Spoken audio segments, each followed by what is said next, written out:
like to join us live, you can join us live by going into www.facebook.com/CP Brenda Jones.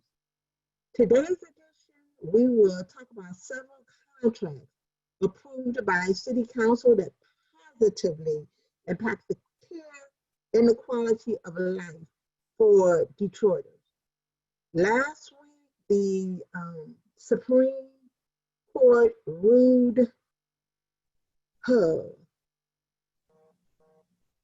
last week the Supreme Court ruled in a 5-4. Council President, Can you hear me okay? Kevin, Can you a hear little me problems hearing you. Can you hear me better now? Yes. Okay.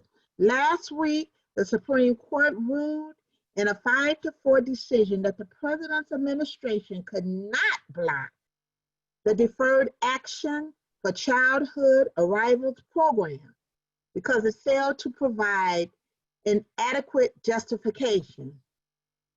This is a meaningful step toward continued immigration reform.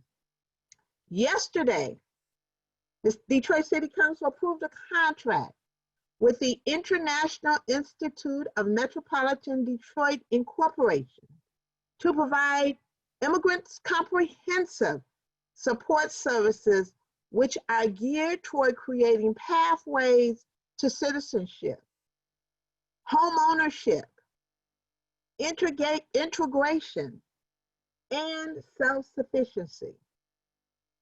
So I have a great guest on here. I don't want to mess up his name. And I want to say the last name is pronounced Wolciech. The first name is pronounced Wolciech, and the last name is pronounced Zolnowski. Did I do it any kind of good? Council President, you did a marvelous job. Thank you. You know what? I've been working in the city of Detroit for over 20 years. So the best way, when I explain to people, I says, look, like you would Wolciech. Okay. Wolciech, and he's a director of the International Institute of Metropolitan Detroit. Good afternoon to you. Good afternoon, Council President. I'm honored to be here. And I am honored to have you here with us. Can you just talk about the services that you all are providing at the International Institute of Metropolitan Detroit? Of course, I gladly do so. So one thing I might mention to you, Honorable Council President, we had a chance to meet, and you attended the Institute on various occasions. But for those who do not know us, we are 100 years old institution. Last year we celebrated exactly 100 years, established in 1919, with the roots and always present in the city of Detroit. So we really institute historically, traditionally been part of the city of Detroit, and with that in mind, we has always been addressing the needs of the city of Detroit, including transferring the lives of low-income immigrants and residents of Detroit, helping them with advancing integration and self-sufficiency. So we had this long standing tradition in the city of Detroit, but sometimes people don't know that core of our programs are geared to non-immigrants as well. So it's not just the immigrants, even though the name indicate institute and immigrants, but most of our programs, and which I quickly highlighted because I know you have a cohort of great guests, and that. With that in mind, just one more addition about International Institute, that over 50% of our workforce, our staff, are Detroit residents. So the other 40% or so are immigrants like myself, who somehow walks in the shoes of the immigrants, but over 50% of our staff are Detroit residents. Our vision is to create more inclusive equitable, and just society. And the key question that you ask me are the core programs such as adult workforce development, legal immigration, financial empowerment, income support, and now the community development, which comes with a housing opportunity for immigrants and so forth. And with this equitable society, one thing about the project that we are very honored to be awarded by the city council, but it's more of a how we started. We vested in Warrendale for community for the last 5 years. We've been asked by the mayor and the office of immigrant affairs 5 years back to assist with English second language, but we noticed there were certain missteps in terms of welcoming the refugees. So we went to the community. Our approach was from the bottom up. We went to the community in Warrendale, worked with a community organization, Warrendale neighborhoods, Waco neighborhoods, and we asked them, hey, let's create a comprehensive development plan. And, that's what exceeded my expectation, how Detroiters are thinking about inclusiveness. The plan, the proposal that we presented, that wasn't just something that we invented. It came as an initiative of those community meetings as a part of a larger development project that we are about to complete. We will create a report about the Warrendale redevelopment project. But what exceeded my expectation, how intuitive, how engaging was the community.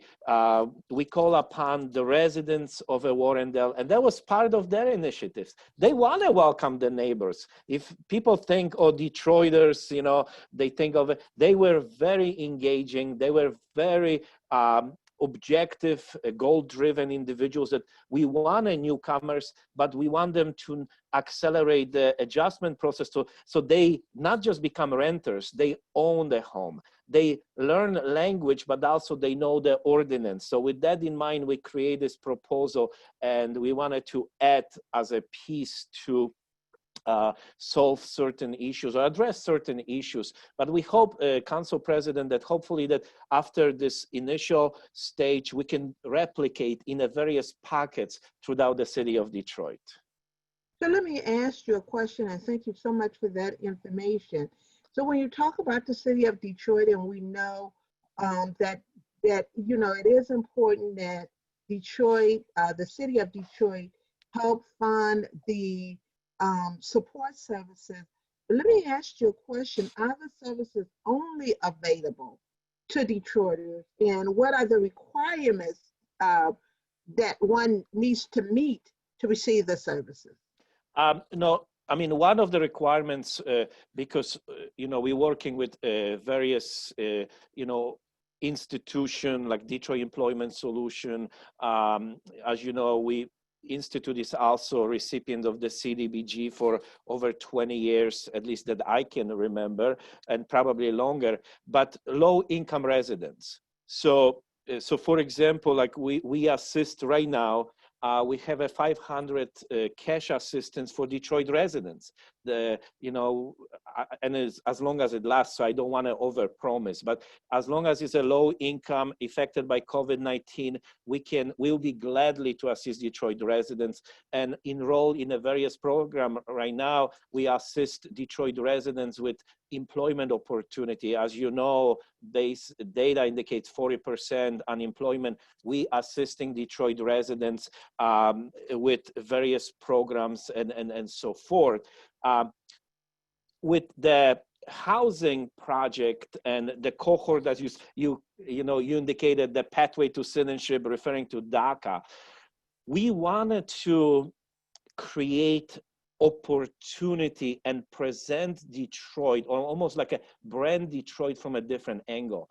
It is competitive market, and rightly so, we have to somehow uplift the position of Detroit competing for newcomers. But what we do differently at the Institute, but we take into consideration the struggle and the challenges that residents face. We can't do this without participation, collaboration with the residents, and that was very critical. But something, Institute is involved under your leadership with the whole notion of, hey, how important are the census 2020. So in that neighborhood right now, we're engaging actively, mobilizing community, assisting various community leaders, promoting citizenship, because how important is for the future of our city, the accurate count. Based on 2010 count, the only population that was growing are the immigrants. So now with this initiative, Council President, we wanted to create not only sense of inclusiveness and welcoming, but also build the position of the Institute that if you come here, the acceleration is much easier because of the organization like ours that are there to help you with how to do it, how to fix, how to understand the building code, how to understand the plumbing requirements, how to understand the zoning ordinance is so important.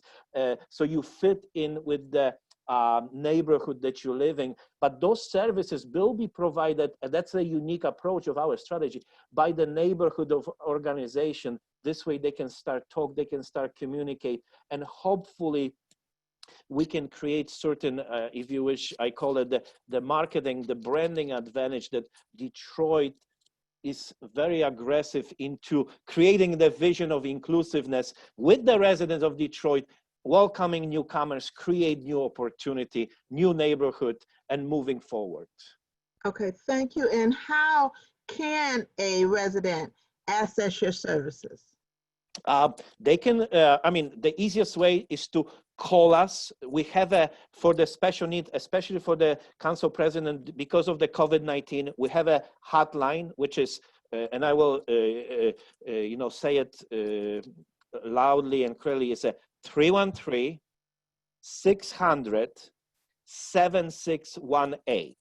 So especially the income support, we assist with the benefits, with unemployment benefits. That's the shortest, the simplest, and the quickest way to get hold of our staff that some of us are still working remotely. So another venue is Can you give that number again? Can you give that phone number? Yes, 313-600-7618.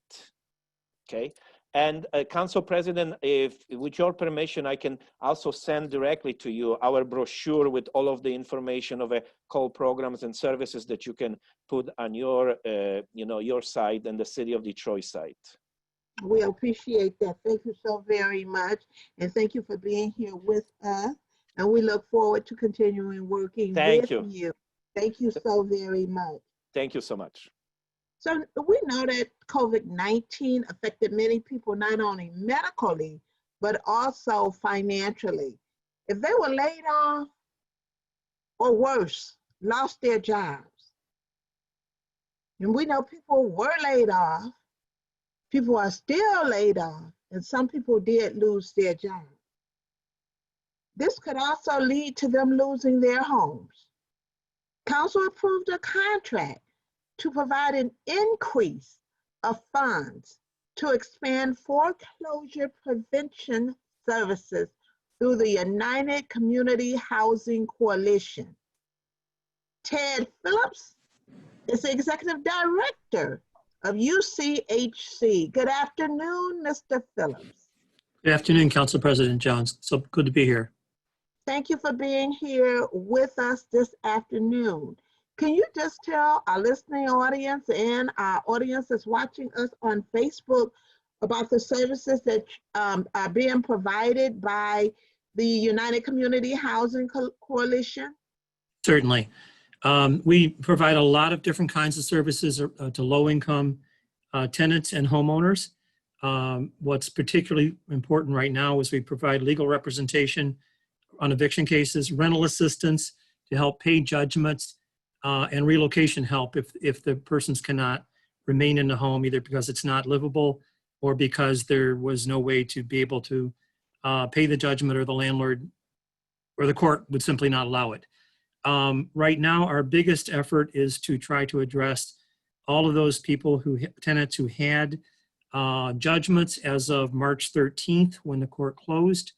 On June 30th is the current end of the eviction moratorium. I know you didn't ask for this, but it'd be good if the state pushed that back some, and maybe if the city and council and others could push for that, and maybe you already have, that would be really a positive thing for them. But right now we know that there are 2,600 people that had judgments from February 3rd to March 13th. We don't know how many of those already resolved their issues before March 13th, but we did a mailing to all of them. We've been getting calls. We have over 300 so far that have indicated some level of fear of eviction. We know that there are over 400 cases during that February 3rd to March 13th time that had what are called orders of eviction. That is what the bailiff has to have to actually physically evict someone.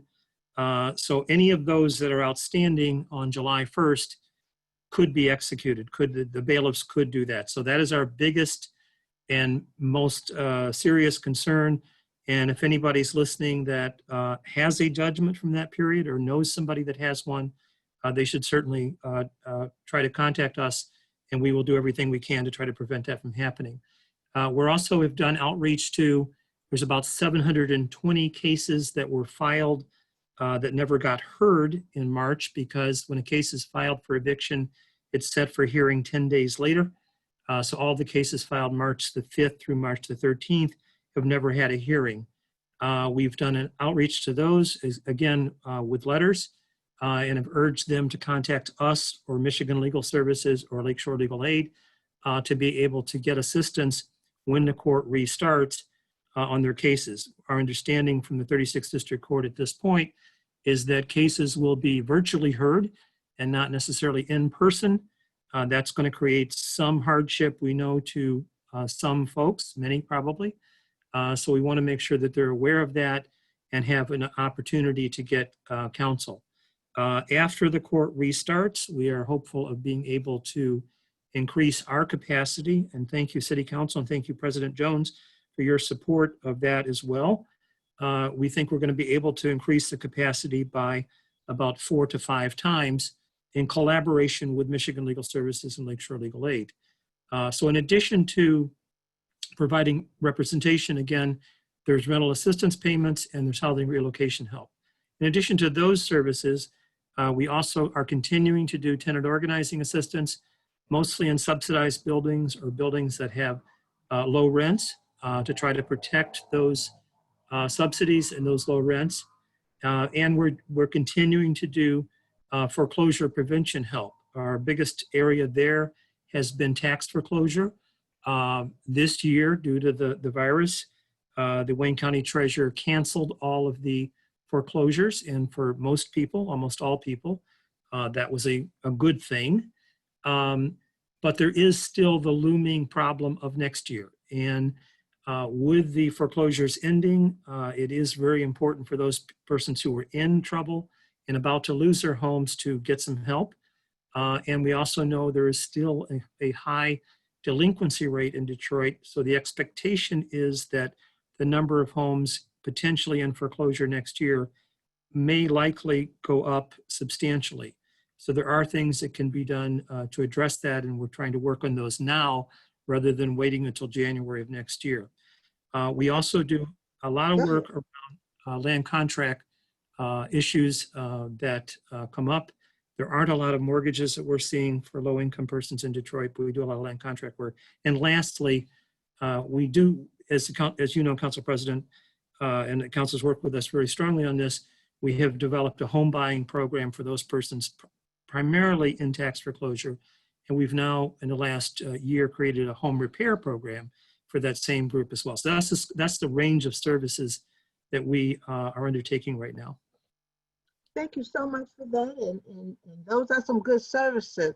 Let me just ask you a question, and I know that the best answer is to give you a call.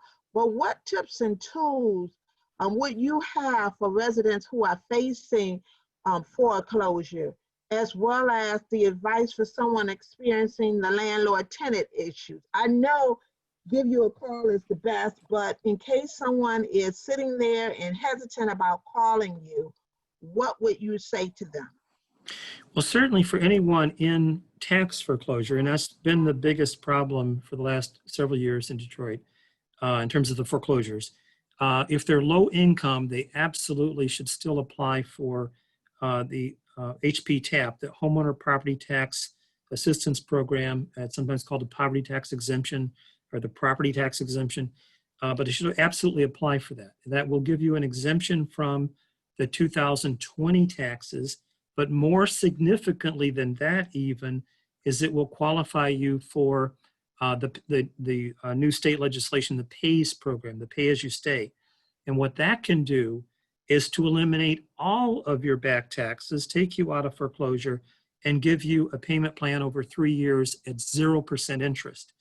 And we have seen, without getting into the weeds, situations where persons owed $10,000, $12,000 in taxes, and the way PAYS works, it's based on the in part on the value of the property.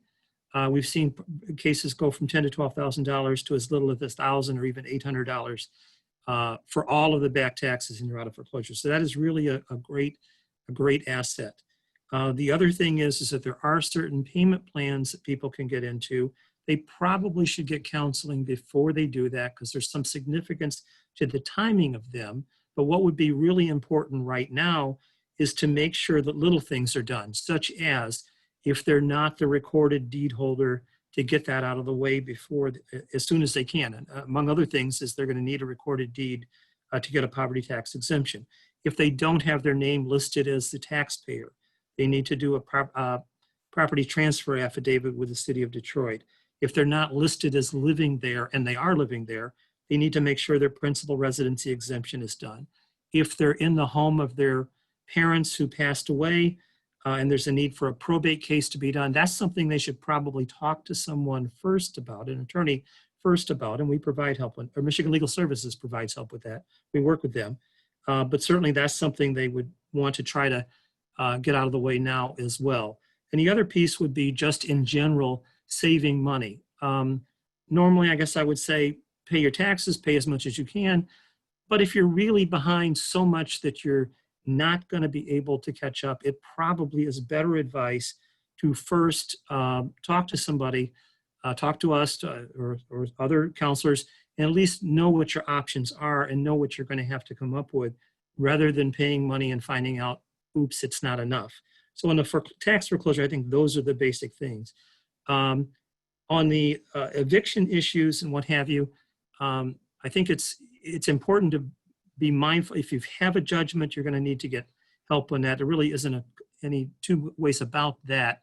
The bigger issue, I think, probably with general advice is, should I pay my rent or not? There's a lot of contradictory information out there on that. Yes, you have an obligation to pay your rent. If you can pay it and keep current, you should.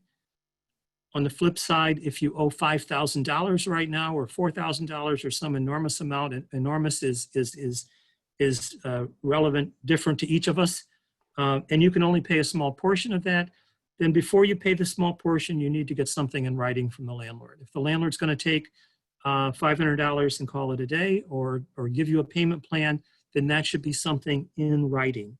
The last thing you want to do is give away all the last dollars you have, and then find out the landlord's still going to bring a case and still going to evict you because you still owe another $1,000 or $2,000. I think both sides are going to end up having to lose something in this. This has been an awful, awful time for all of us. And it's not fair that landlords would be stuck with the whole burden of providing free housing. That's not fair, and it's not going to be something that ever happens. But on the flip side, there's probably many, many, many tenants that are not going to be able to pay everything, and there's not enough government money to cover up all the difference. But certainly, whatever deals are cut need to be something in writing so that you have some level of protection on that. I would think those would be really the main things to be mindful of. Okay, thank you for that. Now, if a resident needed to contact you, can you tell us how the resident can access United Community Housing Coalition services and how they can contact you. Yes, we are not in the office, but we are still working. Actually, I am in the office today. But our general number is 313-963-3310. And I also, Council President, before this started, I did email over to your office a list of numbers for us and for other services as well that perhaps you could post or make available for your constituents, that Lakeshore Legal Aids, Michigan Legal Services, Wayne Metro, and various others that might be useful for them to have. So that's out there as well. Okay, thank you, Mr. Phillips. Give your phone number one more time. Sure. If a resident needed to contact you. Sure, it's 313-963-3310.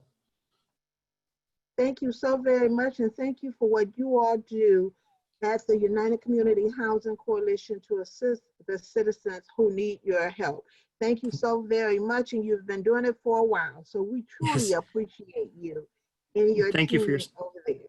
Thank you. Thank you for your support. Much. Now, I know most people are aware we have a new bridge that's being built in Southwest Detroit, but everyone may not be aware of the steps being taken by the city of Detroit to ensure that the residents in that area are not consumed by construction, pollution, and other emissions in the air. It is crucial, and I'm gonna say it again, it is crucial that we protect the health and the safety of our city of Detroit residents and make access to clean air, which is a major priority. The Detroit City Council approved a contract for air testing monitoring services for the Gordie Howard International Bridge Project with the University of Michigan School of Public Health.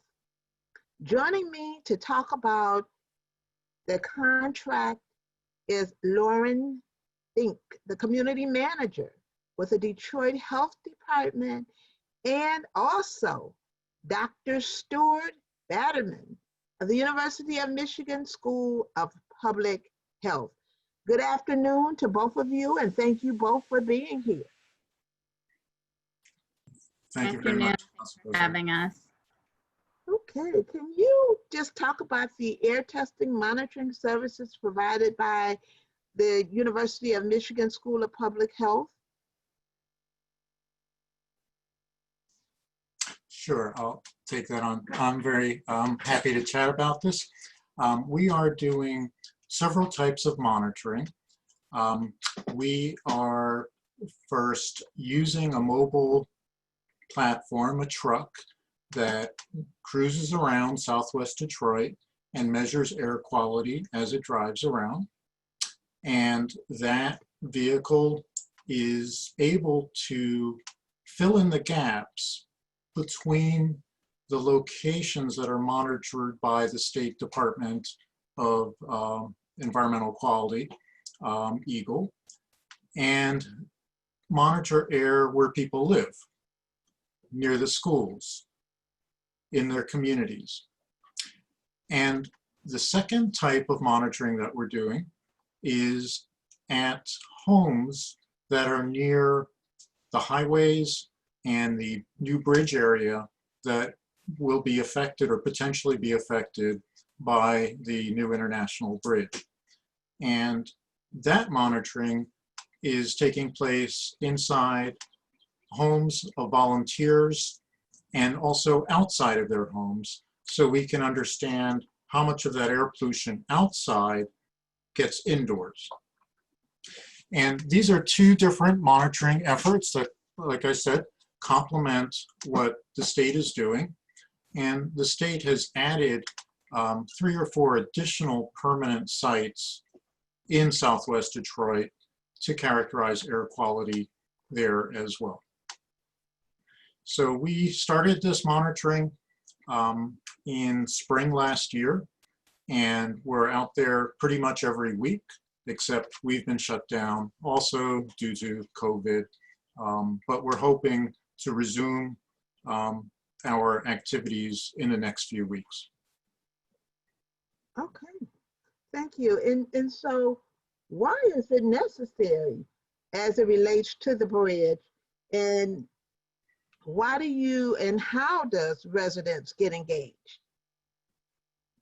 I think a little bit of background that's important to mention is that this came about because of organizing by the community, especially the Community Benefits Coalition. And a close partner of this work is Simone Sagovac, who leads that coalition.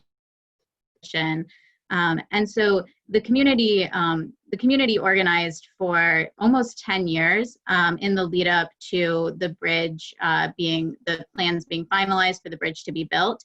And there was a city-state agreement that specified that various benefits would be coordinated for the community, and it included the air quality monitoring, which is coordinated by the health department.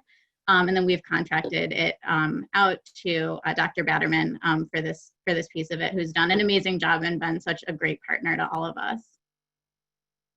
So while monitoring, what happens if the testing shows toxic air qualities for the residents?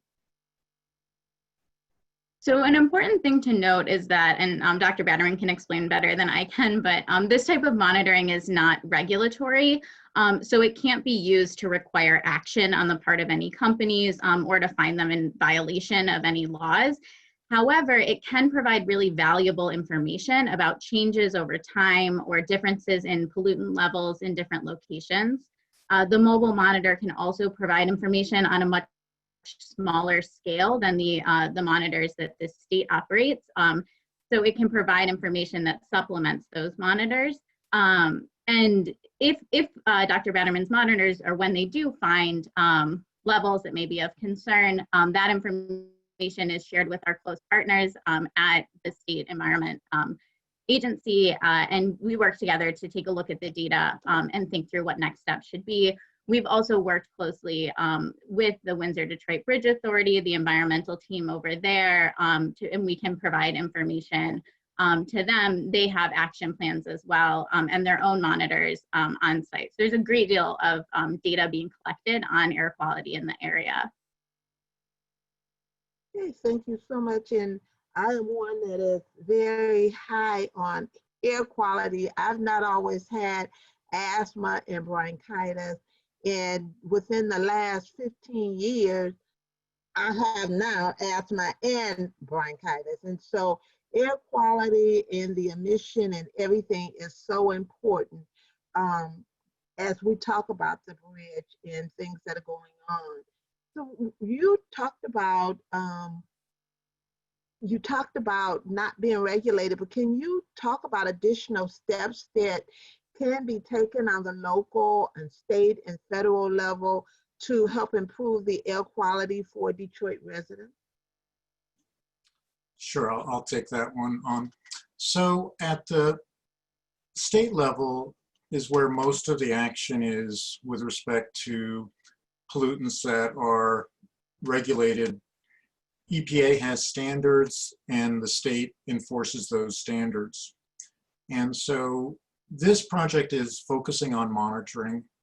And I should just note that the state has done a great job of continuing to operate about a dozen monitoring sites in the Detroit area despite the pandemic. And that data has kept coming and not been interrupted. And in fact, we've used that data very extensively and share a lot with them. This data is used for a number of activities, including determining compliance with air quality standards. So the more monitors we have, frankly, the more likely we're to show whether air quality is acceptable or not. And the state also has a field office in Detroit, and they do inspections. They make compliance determinations. This is used to determine whether additional emission controls are needed or whether permits should be renewed and so forth. And one of the nice things about this project is that we're working very closely with the city. We're also working very closely with Lansing. And in fact, we are planning with Lansing a new study starting next year that deals with ozone. And if you follow the news, even last week we had our first ozone alert in Detroit. And this was an action day where you're supposed to limit the activity that you do outdoors because people who, for example, have asthma might suffer. And so this study will try to identify how to bring ozone down and get back into attainment, in other words, meet the standards. And right now we don't meet the standards for ozone. So that's clearly a problem. This is largely a summertime problem. At the local level, we have shown surface roads with heavy-duty trucks produce a lot of diesel particulate. They also produce a lot of noise. They have safety issues. So at the local level, actions to designate truck routes and enforce them, to limit idling, to use buffers, in other words, land which may have trees or other vegetation on it between the road and nearby streets or schools and highway buildings. The use of sound walls actually also reduces pollution as well. And then shifting industry to renewables, reducing coal-fired combustion. We have a lot of older industry in Detroit that could shift potentially to cleaner fuels and renewables. So anything that we can do on a local level on those would help reduce air pollution. And so those are some steps at the, I'm sorry, go ahead. At the local. Go ahead. I'm sorry, I was stepping on you. I didn't want to interrupt. I just want to know, do you interact at all with the Sierra Club? Absolutely. We have participated in a number of activities at Sierra Club, and they are one of the community organizations that's pretty active in our community-based research and activities as well. And it's also the local as well as the national chapters that we deal with. Okay, thank you so very much. Did you want to add anything, Ms. Fink? No, I think Dr. Batterman did a great job describing the work, and it's just such an honor to work with him and to work with our community partners as well. This wouldn't have been possible without any of them. Okay, I want to just thank you both for the work that you do. It is just so important that air quality, what's going into our systems is a good air quality. So thank you so much for what you are doing in helping the city of Detroit. We appreciate you and thank you for being here with us today to just give our constituents a good idea of what's going on in such a brief time. So thank you both for what you're doing. Thank you. Our final discussion will be with Donna Rencher, who is the director of the city's Housing and Revitalization Department.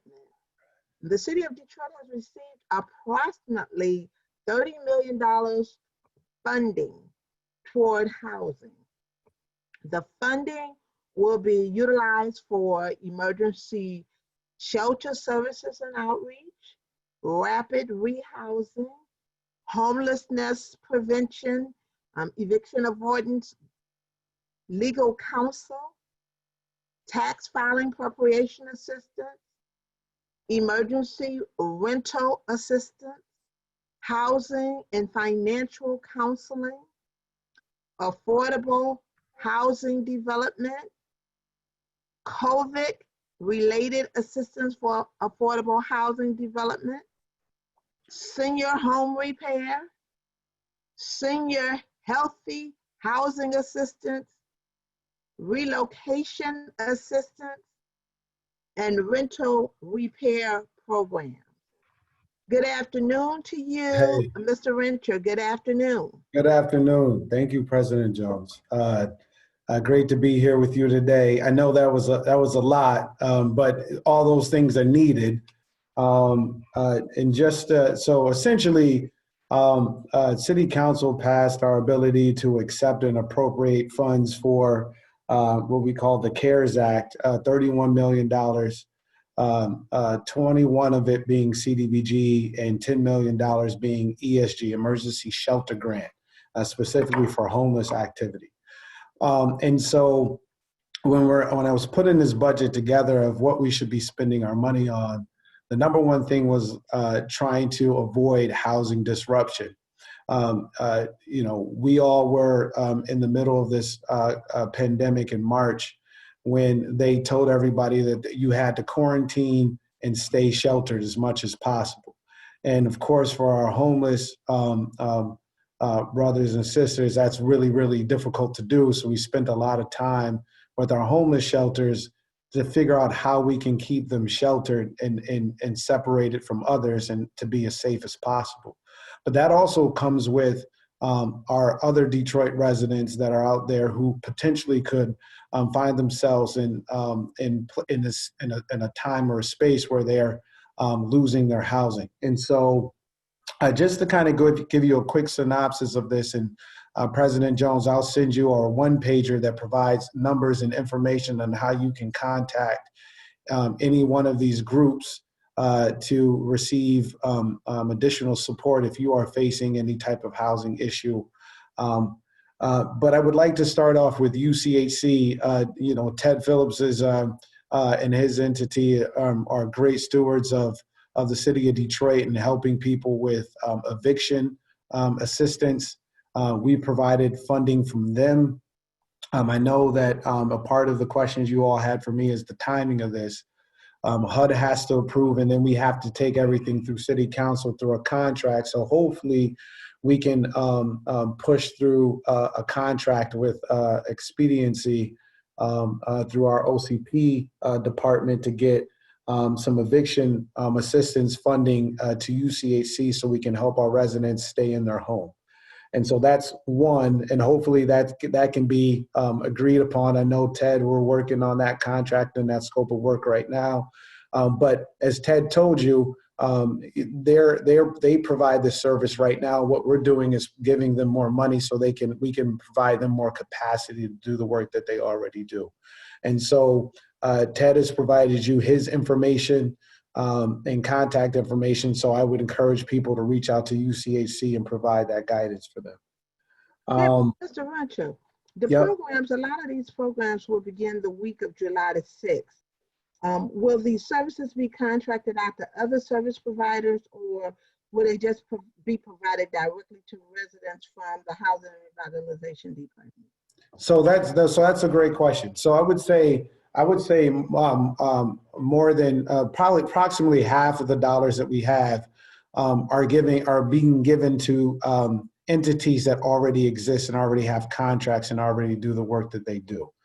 So the additional money that we're providing to these entities probably won't be happening until an actual contract is signed and approved by City Council.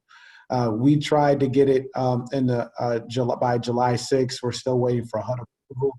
And so I think it's probably going to be the following week where we can actually get a contract signed and have money available, additional money available for these entities to do these services. But as I said, these entities already do this service, so I would encourage people to call them anyway right now to gain this assistance. And one of those is UCHC.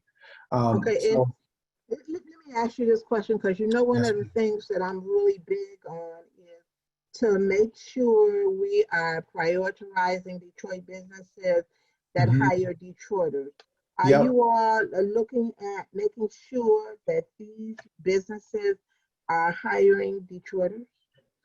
Yes, and so we all of our contracts that go through I would say more than 70% of our contracts go through the OCP, so that's Office of Contracts and Procurement process, where I believe OCP does take into consideration locality as a criteria in assessing and evaluating people who win bids for contracts. So all this will go through OCP. The entities that we provide funding for, UCHC, that we know we would like to provide funding for right away, UCHC, Accounting Aid Society, Wayne Metro are all Detroit City of Detroit entities and business or nonprofits. And so you can be assured of that. But also when we're doing and bidding out the contracts further through a competitive process to provide these services, I believe OCP takes in consideration your locality and scoring out your work. And I also could tell you pretty much all the entities that provide homeless services are all Detroit-based nonprofits. And so most of these will be going to nonprofit business or entities that are in the city of Detroit. Okay, can you briefly talk about the rental repair program for landlords?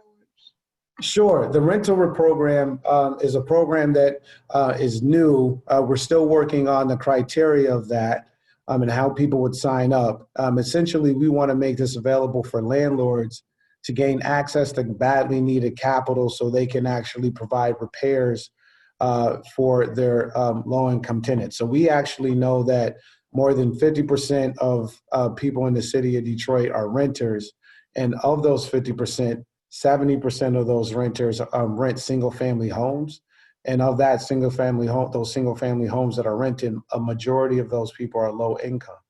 And so landlords often have difficulty paying for the capital improvements they need for the housing, and which results into B-seed and B-seed, and when they're doing their compliance checks, failing compliance. And so we want to help landlords have an opportunity to obtain access to capital so they can actually make those repairs. We don't see that program starting until the fall. Right now, we're a little bit behind because we're still working on policies and procedures that can be signed off by the health department. And so we can get actually into people's homes and do rehab.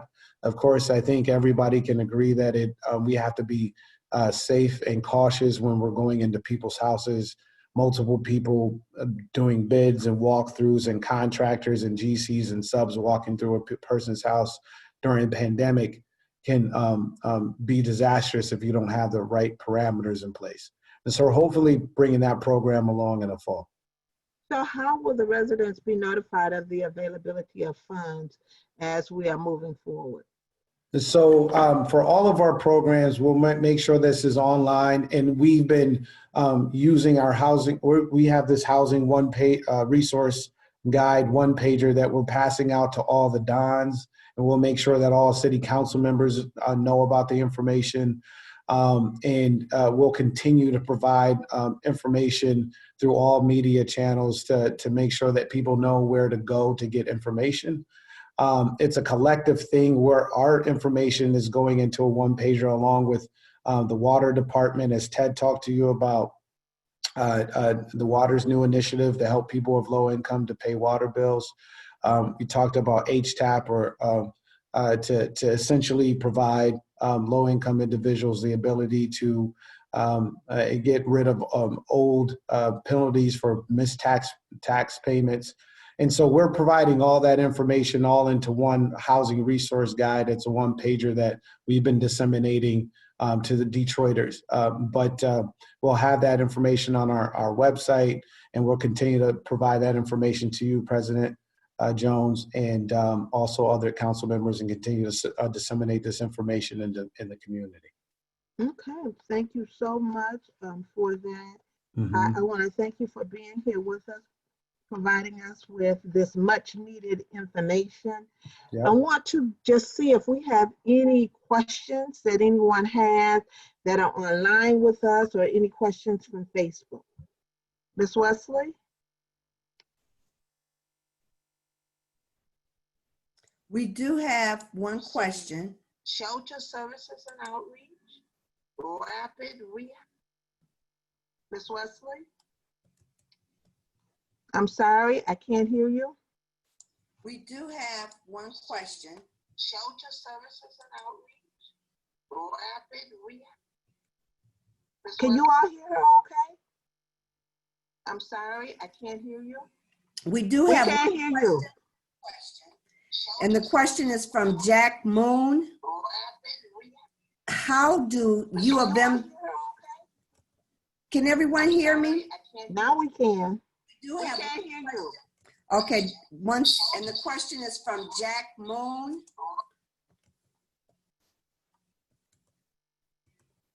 Okay, the question is from Jack Moon. How do U of M students get involved in the air quality management? Can other university students help as well?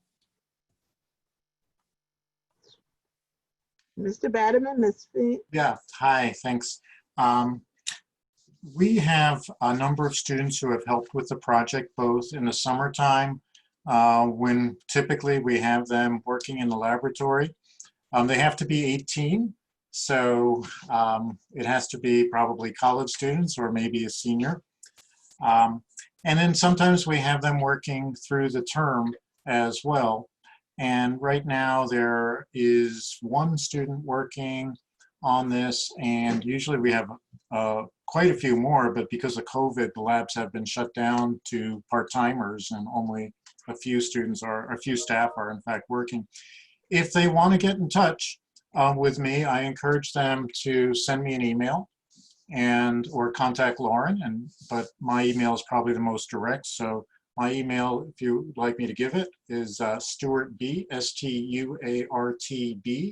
at umich.edu.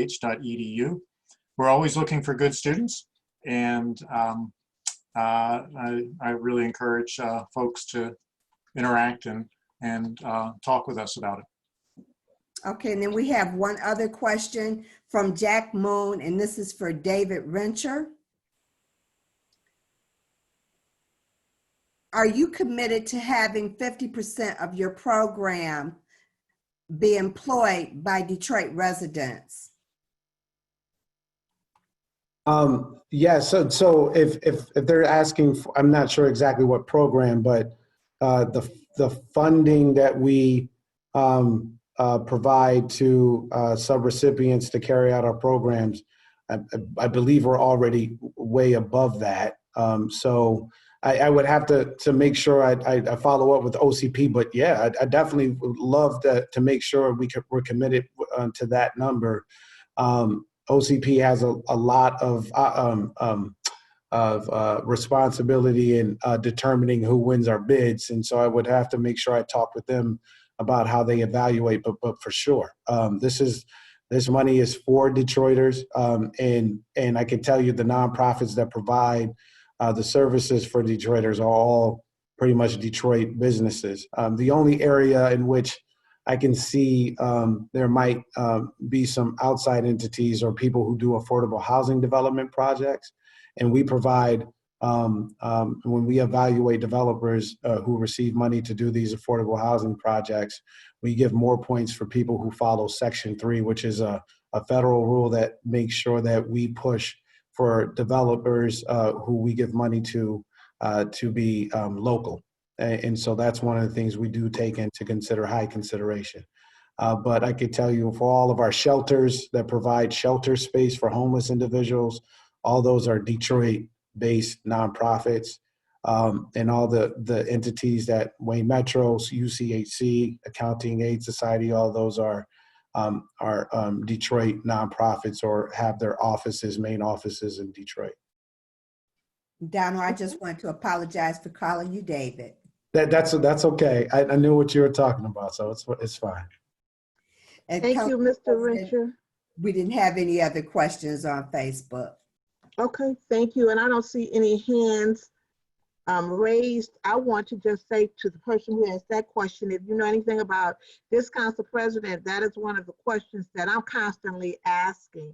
And I ask it on all contracts, how many Detroit residents are employed with a particular company, because I do believe in making sure Detroit residents are employed. I don't want to continue to have a high unemployment number in the city of Detroit if we are spending Detroit residents' dollars. And so that's something that is very important to me, is to ensure that Detroit residents are looked at and given a fair chance on being employed with the city of Detroit and with the contractors who do business in the city of Detroit. So just want to say thank you to you, David/Donald Rencher. Thank you so much for being here, Mr. Donald Rencher, with us today. I want to just thank all of my guests this afternoon who have joined us either as a panelist, as a person on Facebook, or as a person on the phone. We thank you so much for joining us. I want to, because we're running out of time, just invite everyone to join me again tomorrow at 5 p.m. And I think tomorrow is Thursday. These days go by so fast, and you can't keep up with them when you're working from home. But I just want to invite everyone to join us tomorrow at 5 p.m. for our spiritual and mental wellness. June is PTSD month, and we will be discussing how post-traumatic stress disorder can occur for veterans, and yes, even for children. And then on Friday at 9 a.m., we will have coffee, tea, or your favorite beverage. Sometimes it's water, and conversations with the ombudsman, Bruce Simpson, and Ray Solomon II, who is the director of the Department of Neighborhoods, and myself. Also want to invite you to follow me on social media or visit my city website at www.detroitmi.gov/Brenda Jones to be added to my email distribution list and to learn about other upcoming events. I want to say to everyone, have a wonderful Wednesday. Stay safe. Keep that mask on your face so that not only are you staying safe, you're helping keep someone else safe. Keep that hand sanitizer somewhere very close to you so that you can keep clean hands as you begin to put them in your face. But try to keep those hands out of that face. We know that there are various states where COVID numbers started spiking. We don't want that to happen in the city of Detroit nor in the state of Michigan. So again, I say to everyone, thank you for joining us. As usual, I thank Team Jones, who are my bosses. And without them, I don't think I could get a whole lot done. So I thank my team who work tirelessly to serving the city of Detroit, the constituents, and anyone that calls us. Thank you all for everything that you do. Thank you again for being panelists here. And thank you to Mr. Harvey, who is our interpreter for today. They do an awesome job interpreting the meetings, and they are always here for us. Thank you all, and until we meet again, God bless and stay safe. Thank you and goodbye.